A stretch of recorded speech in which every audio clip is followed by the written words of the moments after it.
YouTube. I am back again. I know I'm not getting any views, and I'm probably not promoting myself like most YouTubers would like to do, but I would like to come on here and just document. I just got home from my tasks. I do front desk at my church after work, so I am not rested yet. But out of curiosity, since I've lost weight, a significant amount of weight, and since I'm still continuing to do diet, there's a lot of things that I have been searching around for on YouTube to see other people's stories. I know there's a lot of YouTube videos or channels that have portrayed obese and overweight people, and they do tend to like document their healthy journey, like what changes they made in their diet. And like I was one of them. I documented what changes I made to make a significant weight loss. And oftentimes they often tell you their diets, like what changes they made in their eating habits and what kind of specific diet they followed, or tips and tricks, but that's not what I'm going to be doing. There's enough on there that I don't want to give that information out, and I don't personally think anybody should follow what I do because that works for me but doesn't necessarily work for them. So I'm not even going to go there. It's just whatever you feel right.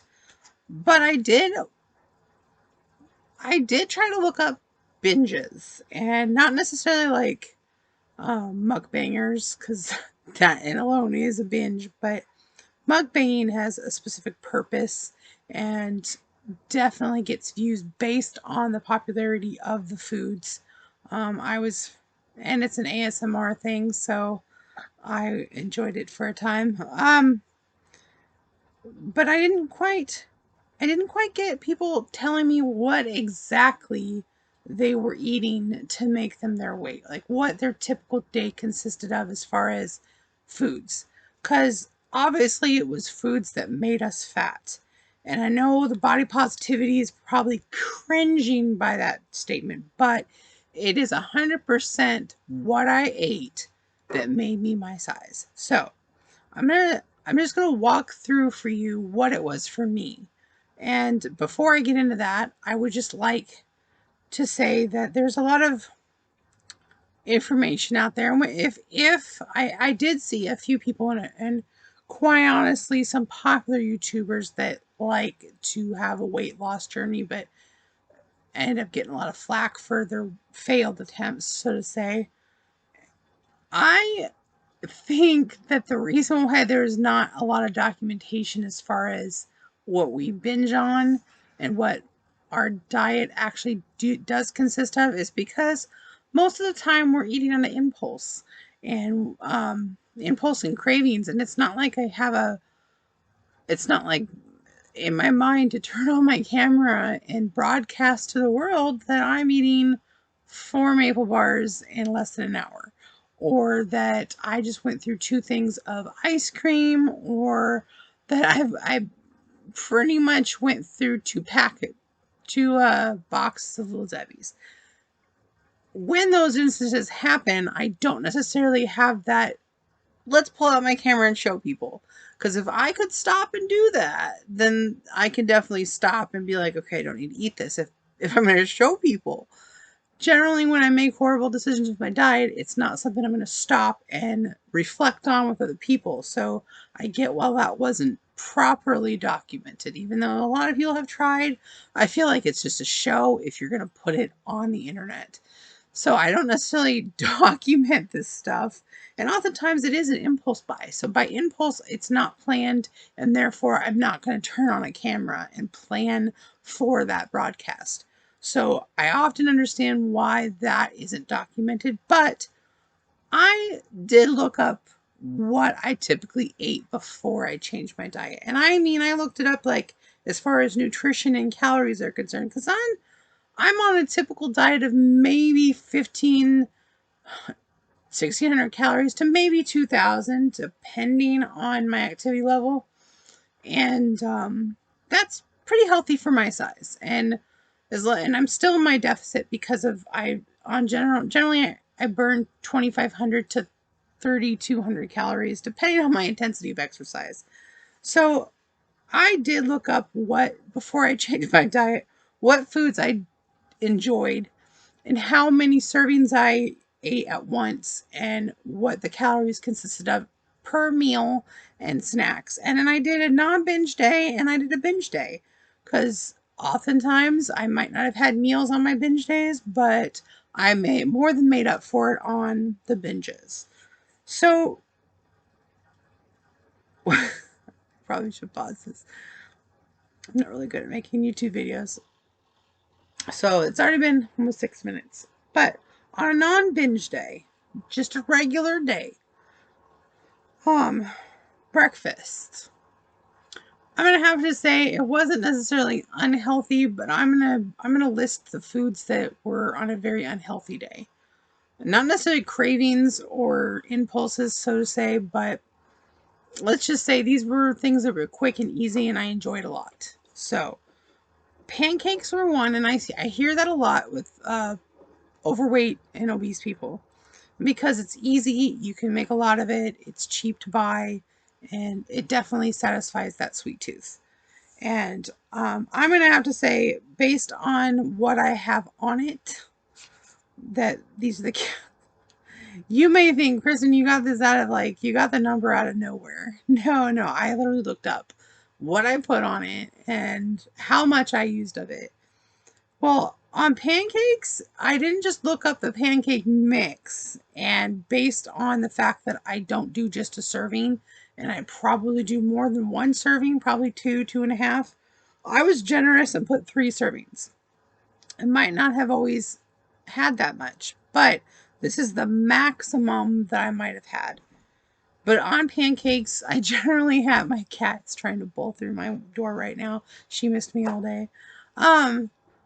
I generally, I might not have put butter on it. I ended up putting a lot of peanut butter on it. So if I estimate for the size of pancakes, it was probably a tablespoon per pancake, and I was stacking probably 5 to 6 pancakes. So, not only the pancake mix and probably the milk that went with the mix, I didn't even include the milk, but it did, but the pancake mix did account for milk as part of the mixture. So pancake mix plus peanut butter plus the copious amounts of syrup that I had to have with it. And that's also one thing that I noticed with obese people, that they do admit to loving their syrups. So based on the syrup alone, which was just astronomically high, when the serving size is like a 2 teaspoons. I'm like, who does that? You can't have 2 teaspoons on one pancake, maybe half a pancake. But yeah, the serving size was like 2 teaspoons. I'm like, are you kidding me? Are we having a cup of tea or something? But no, so I definitely multiplied that by a ton because I know I did not have just 2 teaspoons for a serving. And so I literally close to 1,800. That's being nice. When I added it up, it was about 1,900 calories. And if I'm not going to have a full 3 servings of pancakes based on what I already put on it, I was being generous and saying 1,900 calories because when I actually added it up, it was over 2,000 just for the pancakes alone. And then not only that, but let's say an hour or two later, I was done eating the pancakes. I'd probably have a snack, a mid-morning snack. And I put down Pop-Tarts here. And that was one of the recent ones that I binged on a lot. And that was based on my life situation or my living situation. And of course, you don't just have one packet because what? Who ate the other Pop-Tart? And then you open another one and you do the same thing over again. But let's just say I had 2 servings. And apparently Pop-Tarts, you get 1 serving. That's 1 Pop-Tart in that thing. So when you open up a package, that's 2 servings. The little foil packet, yeah, that's 2. And I would be eating that like it was 1. So let's just say I had 1 package of Pop-Tarts to go on top of that breakfast. So mid-morning snack Pop-Tarts. So that was about 380 calories. Then let's say snack before lunch. Yes, mid-morning snack. And then there was a pre-lunch snack. because we like our eating, right? And I ended up putting Little Debbie snacks. And the problem is I did love Little Debbie snacks a lot. It was a very easy thing to just grab, open, and eat. And it definitely satisfied that sweet tooth and the richness. But because of how easy it was to eat, I often eat a lot of it. So when high calorie foods like that are like that, you end up not needing, like the serving size is so small that you're like, of course I'm not going to eat just that. And so you end up binging on it and gorging on it. So I put 2 servings. And I looked up typically what I like in a Little Debbie snack, and around about 550 calories for 2 servings. So again, that is like a meal. That's one regular healthy meal. That's like a dinner meal for me now anyway. So then we go on to lunch. Let's say I was at work and this is typically what I enjoyed for lunch. I put rice with butter, and it was jasmine rice. It wasn't just the regular typical rice. Jasmine rice has way better flavor. So I did the good rice, but with butter and of course seasoning, salt and stuff, but definitely butter. And so I put let's say I put 2 tablespoons of butter in there, because serving size of butter is typically 1 tablespoon, and it depending on the butter, but average caloric for that is 100 calories per tablespoon. So I added up, and for just the rice with butter, 1,400 calories. Yes, guys, I legit added this up. And let's say I wanted a snack in between there and I had a package of Cheetos. I might have 1 or 2 packages, but a package of Cheetos, I guess I'm going to say because of the lunch, I may have only had 1 package. So I'm going to put 280 calories. So there you go. That's almost 1,700 calories just for the lunch. Now, just for the lunch, mind you, and that's how much I have at most on a good day right now. So, no, we're not done yet. Let's just say after lunch, like before maybe I get off work or whatever. Yes, ice cream. Like I said, ice cream is a big kryptonite with me. And of course, no, nobody's going to eat just a quarter cup when you scoop it in a bowl, depending on the size of the bowl. So I generally 3 to 4 servings is probably what I would scoop up in a bowl at a time. And that I added up to 870 calories. And that's for an ice cream that I actually enjoyed. So again, these are realistic numbers. I'm not just like, oh, ice cream's this much. No, the ice cream I enjoyed is that much. And that's how much I enjoyed of it.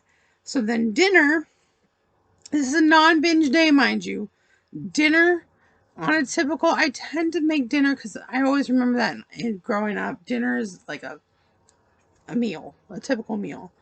So I just averaged out. This is not something I always ate a lot of, but it's just a typical dinner. Dinner was never really a binge thing. But pasta Alfredo, or any typical pasta with cheese, cream sauce, or whatever, 500 calories. But that's without protein. So let's say I had meat, because I generally like the meat, the starch, and something else. And it should have been it should have been vegetables. So pasta Alfredo 500. I put meatloaf because it was so easy to make and generally had the best flavor and did really good about leftovers. So meatloaf I put up to 480. Again, that's being very generous. And then of course I'd end with ice cream, because when I had ice cream, I'd eat it till it was gone. So it was definitely one of those things I had throughout the day. The grand total of all this, and you probably already did it in your head, just for a non-binge day, the days I typically ate a lot are I'm shocked because I was trying to be very generous about this. 6,100 calories. So around about 6,000 to 6,200 calories, give or take, on some of these items. And as a disclaimer, I didn't always eat this unhealthy. I did have salads. I did have vegetables. I did drink water. I may have, opted no snack and just but oftentimes if I waited for a meal, it would be more of a binge. So this is a non-binge day. where I ate a whole bunch. So let's try a binge day. You're thinking, how can it get any worse? 6,000 calories. Are you kidding me? Yeah, I'm thinking the same thing. What? No wonder I'm this fat. No wonder I'm obese. Okay. No wonder I'm diabetic. Okay. So on a binge day, let's say I have breakfast, I actually prefer cream of wheat, but you'd think that's not unhealthy, right? It's what I put in it that made it unhealthy. I liked brown sugar and I liked butter, and generally I wasn't doing a serving size of cream of wheat. So butter and brown sugar, and I'd make it with milk. So basically, and that typically was close to 800, 900 calories just for breakfast alone. Not much different from the non-binge day, of course. But I mean, pancakes were easy, but it's also easy to overindulge on pancakes. So cream of wheat wasn't as bad. Like I said, on binge days, my meals were generally not bad.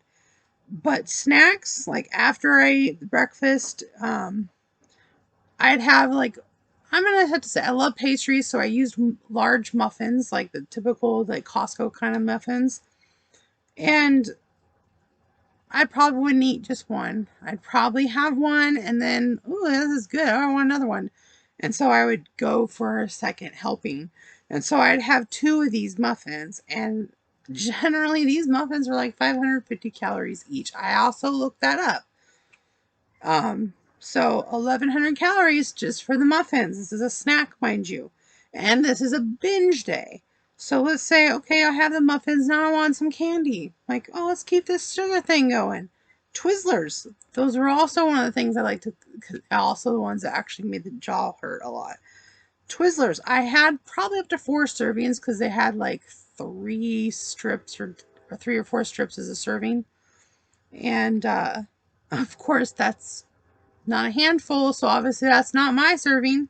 So I ended up having, I'm going to have to say 4 servings. I'm being nice to myself.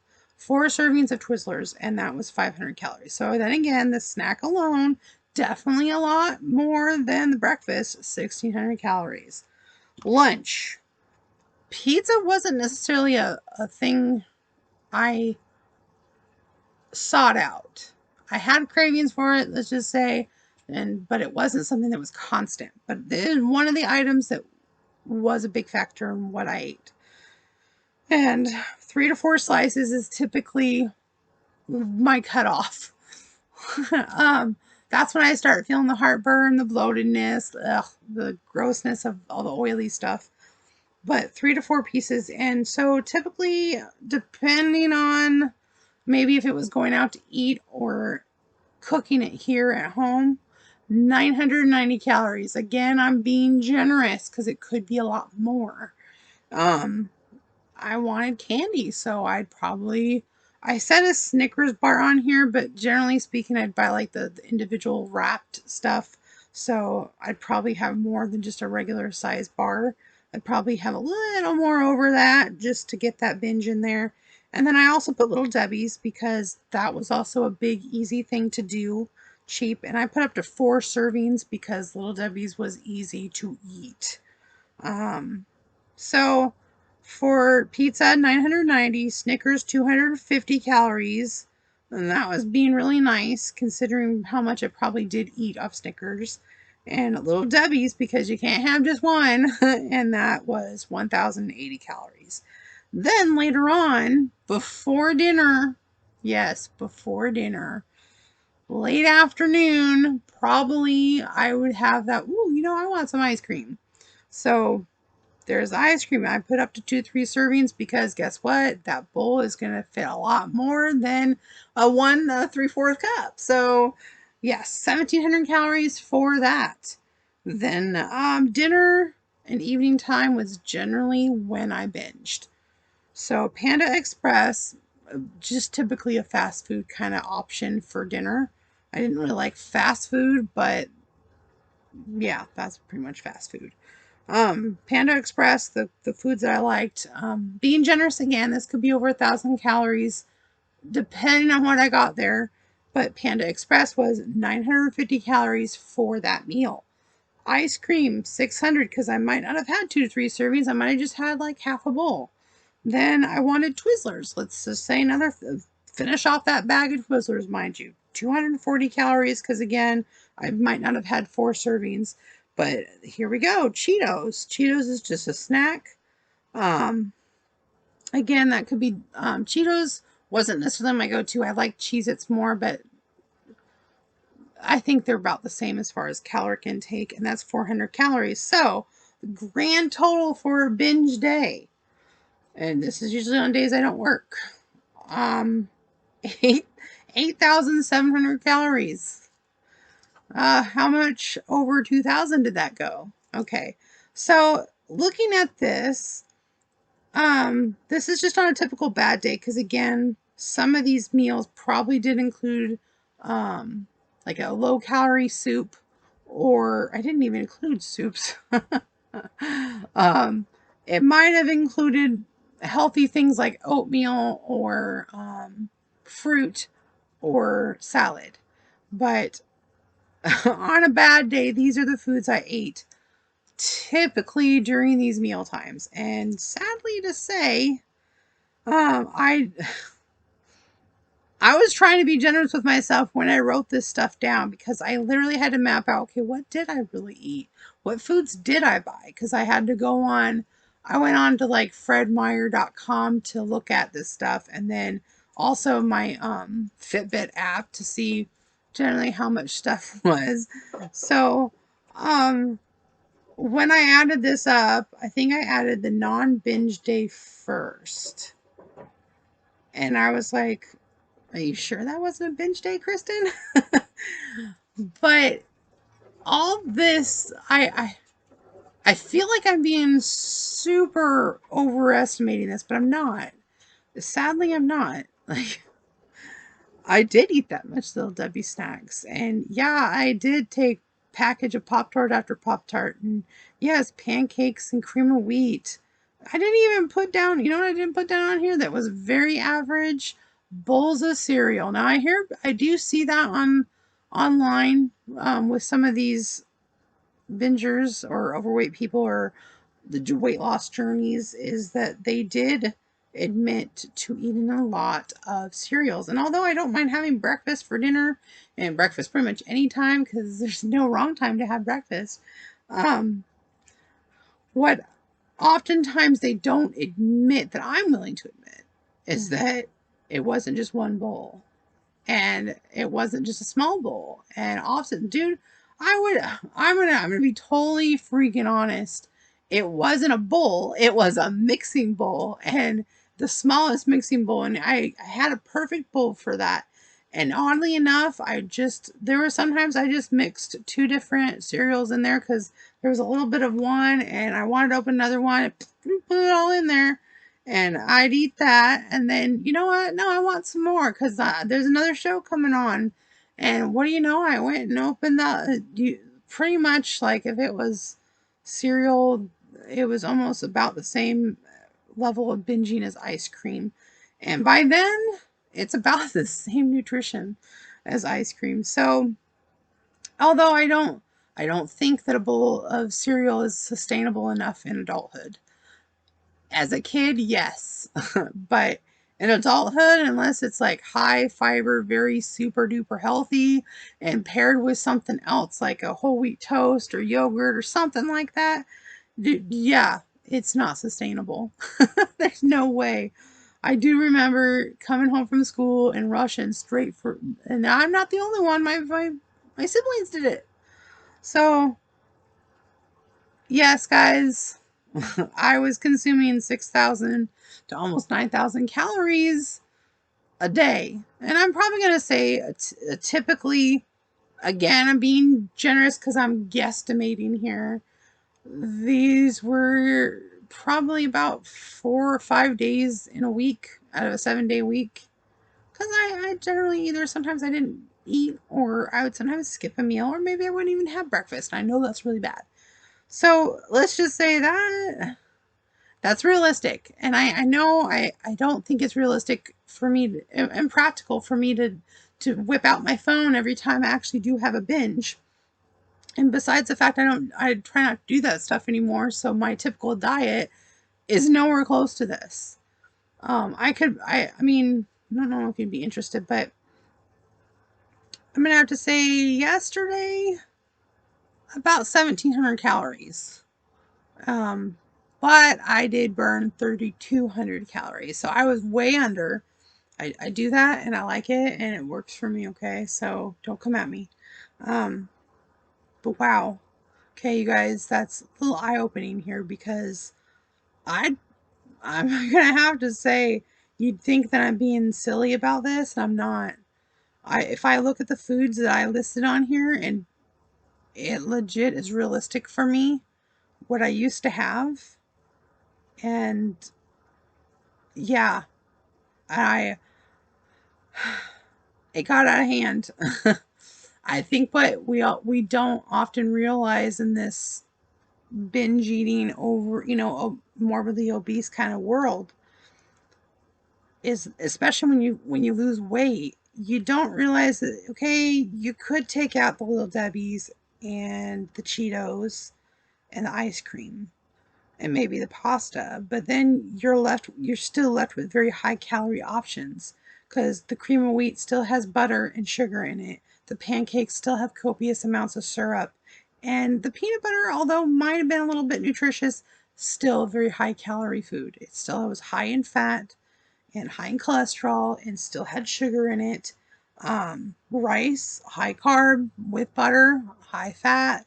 It wasn't the best of choice considering that, of course, I wasn't eating a serving of rice. I was well over that.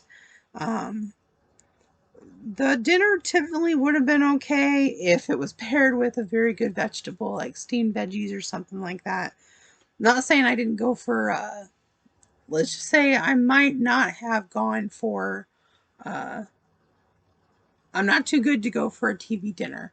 I don't do that anymore, but maybe on these typical days I might have. Um, I'm not accounting for maybe soups and dips, chips and dips. Um, but yeah, that's the honest thing. And right now, uh,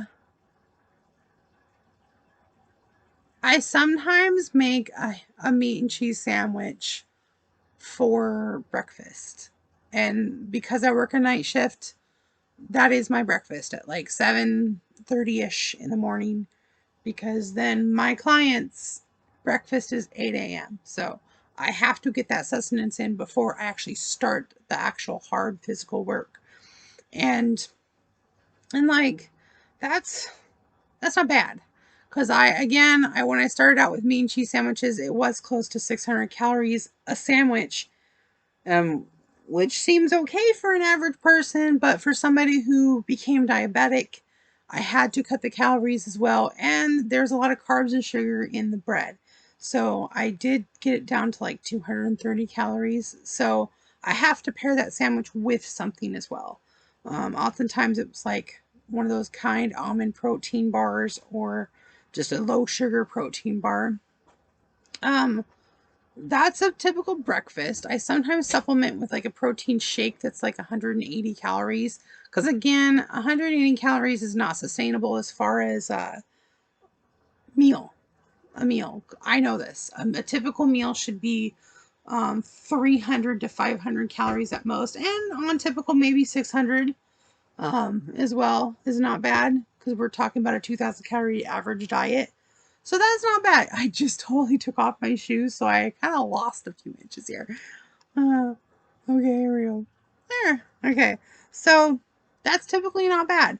Um, and then for lunch, I'd have to say I come home and might have like a wrap with a low carb wrap, or I have like a leftover of something I made the previous night, or a peanut butter sandwich, something like I cook something or I make something. It could be I've already like for lunch today. It was kind of like leftovers. I had a peanut butter sandwich, um, a protein shake, grapes, and apples. Um, that's pretty healthy. And again, the grapes and the apples were pretty much from last night, which I didn't finish. So I knew I was probably going to eat that today. I also had a kind protein bar, which is 100 calories, and it's low sugar and low net carbs, so don't come at me. Anything to get that protein up. So there's that. And then I'm not sure what I'm going to have tonight. I think I'm going to have some leftover. I have probably the other half of the bacon Caesar salad, chopped Caesar salad kit that I have. And maybe another, I don't know. I don't try not to eat fish 2 nights in a row. Probably could have like another meat and cheese sandwich. I don't know. Grilled cheese or something like that. It's not a big deal to me to have high fat foods, but I've eaten pretty healthy most of the day. And that's it. And that's literally it. And maybe a snack here and there. I'm going to say maybe a quesadilla because I like those. But I have been really measuring the cheese because apparently I definitely overestimated my cheese addiction. Because I was eyeballing it and I'm like, of course that's a 4th cup. No, it was 1 cup. So the scale told me I was a liar. So not only my scale, but the food scale said, no, you're a flat out liar. But I just wanted to be totally honest about the typical calories that we typically consume that looks like regular eating. Like, aside from the non binge day, precisely, but the binges usually happen in private, off camera, and impulsively. So nobody really knows about that. But if somebody watched me eat for a day, from what they can see, if they were observing me, not like in my house, but they generally would be like, what? So, like, I'm laughing because this is so crazy to look at this and be like, I can't believe I tallied it up like this. Did I miscount? Did I have a problem with simple addition? Like, did I? And of course, these are just calories. They're not like macros. I'm not really looking at sodium levels, cholesterol levels, or sugar levels. I mean, or carbs. Like, this is why I'm diabetic, you guys.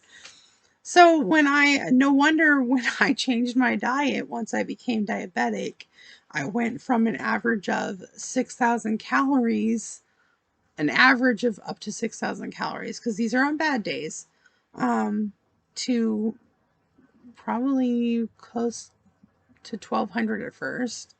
I'm gonna say 1,200, but I was starving myself, so 900. I lost, based on the starvation alone, I probably lost. That's what made me lose all that weight. I have since decided, because I wanted to get a more strength training, so I did end up going back to the gym. And I knew the success rate I had before COVID to lose weight was building muscle, because it did increase my metabolism. It did help burn that fat when I wasn't working out. And that's also why I was able to eat not so healthy and still lose weight. So I was like, I'm totally going to do that now. And then I eventually figured out that that's really good for diabetics and glucose management, because my blood sugar was being used as fuel instead of fire, instead of like deadly poison in my body. So I definitely became very active. And I know the more you work out, the more you're supposed to have. So increasing those calories, I know my Fitbit always says I'm under. I think there was one time it said I was over, but it's because I binged on a bundt cake and made it so that I was like, I burned like 3,200 calories, but I had like 3,400 calories that day. So I went over my calories, not by much, thank God for gym day, but if I did not go to the gym, it would have been almost 2,000 calories over my caloric intake. So I'm like, oh my gosh, what am I doing? So I just want to let the awareness happen that this is not something that you typically can see easily. This is just creeps up on you. And for my 600-pound life, had I kept going on this route, I'm going to have to say that it doesn't look anything like the show. When they do the whole spread of them having eaten like whole pans of lasagna. And I mean, I bet you that was not in one sitting. Granted, I mean, if you look at what I typically ate, I mean, just the pancakes and Pop Tarts alone, and yeah, they did. I feel like they overdid it, and that is definitely for ratings and for production and for just getting that popularity up there, the shock value, so you'd watch more of it, be judgmental, and have an emotional response. So I get that, and so like, but I'm gonna be honest with you, those 600-pound people probably ate like this, and probably ate like this every day, not just 3 to 4 days or 4 to 5 days a week, and the other 2 days, like they probably didn't eat anything healthy. I mean, um, they probably had way more servings than me. But typically they probably ate just like this and it looked generally normal. But the problem being is that what you think is a serving size isn't, especially if it's high calorie food and a serving size is not typical. I mean, Pop Tarts, come on. You would think that little foil packet holds one serving, it holds two. And so you want to share the box with somebody. Oh, yeah, I have a packet. But one pastry, one little pastry is a serving size. So I know that's just mind blowing to me. So it's definitely pay attention to those serving sizes and portion control. And I'm not saying I don't cut. I definitely don't do pancakes anymore, and I definitely don't do the typical syrup. I still have butter in my diet, but that is an acceptable fat, I have decided, because it's not like I have it very often. I don't hardly cook with it, but it is something I like to use because of the flavor. It's nothing like it. Nothing like it. And I don't do ice cream anymore or pasta. And I'm gonna have to say I don't eat any of this stuff anymore. um, I mean, I just walked you through what I typically am going to have today, and I don't really eat any of this stuff. Some of this stuff is a treat. I'm going to have to say maybe a muffin, kind of like a pastry equivalent, might be a treat for me if I'm offered it. If it's at an event, I grab one to eat.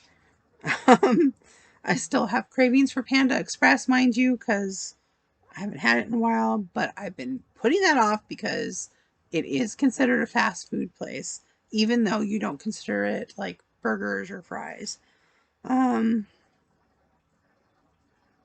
No. I have cream of wheat, but I haven't made it. Just let you know that. When I have like something like cream of wheat is a typical oatmeal, and people think, oh, that's not good for you. It is good for your heart health. And um, to make it better for me, I do put peanut butter in it because it is nutritious, but I typically don't put more than a serving. Again, a serving size of peanut butter is 2 tablespoons. So mind you, I think I only put like a tablespoon in there. I use sugar-free. I use the sugar-free Torani syrups as well to flavor it, but not by a lot. And to make it more filling, because I do often feel like it's not as filling, I do put chia seeds and flax seeds in it so that it is filling and I don't end up wanting to eat something hours later, until it's until it is a meal time. So anyway, I don't really want to get into the whole diet thing because again, that works for me. It doesn't necessarily need to work for you, and it may not be practical for you at all. But I wanted to be very candid about what happens for me to be fat. Mind you, those body positivity people think this is totally okay. But I'm almost 40 and I'm diabetic. And I'm glad I'm able to catch it and manage it without medication. But I'd have to say I'd probably up on that 600-pound life, and I'd probably wouldn't make it to 40, and that's like in 2 years. So I'm going to tell you right now that that is a wake up call, and that's being 100% honest. And you hear that? I actually hear people tell me, "Oh, I'm an ex binger, I'm an ex food addict." And though they definitely try to describe, like, "Ooh, I really want to mad eat and stuff," I wasn't thinking it was being represented very well because um, they don't typically map out what that looks like. So people who aren't fat or overweight or don't eat like that don't understand what that really looks like, because in their minds they're thinking we do large hauls on fast food like double cheeseburgers. I'm not saying I didn't do that, but that's typically not what it looks like. And I wanted to just from my personal experience what it looked like for me. And when I sat down and I actually wrote down all the calories, because people love to calorie count, well, guess what? I a little eye opener for me too. So if you don't believe me, how about you sit down and you do your counting about what it used to be for you before you changed your diet? Or even if you didn't change your diet and you're eating like this, you're probably wanting not to look into the calorie intake because then you would feel bad about it. That's yours. That's your business. That's not mine. But it is what it is. 6,000 to almost 9,000 calories a day. Yes, that was happening. And again, I'm give or taking maybe 500 calories up or down. But yeah, that is shocking to see. But I just want to let y'all know that that is what's happening.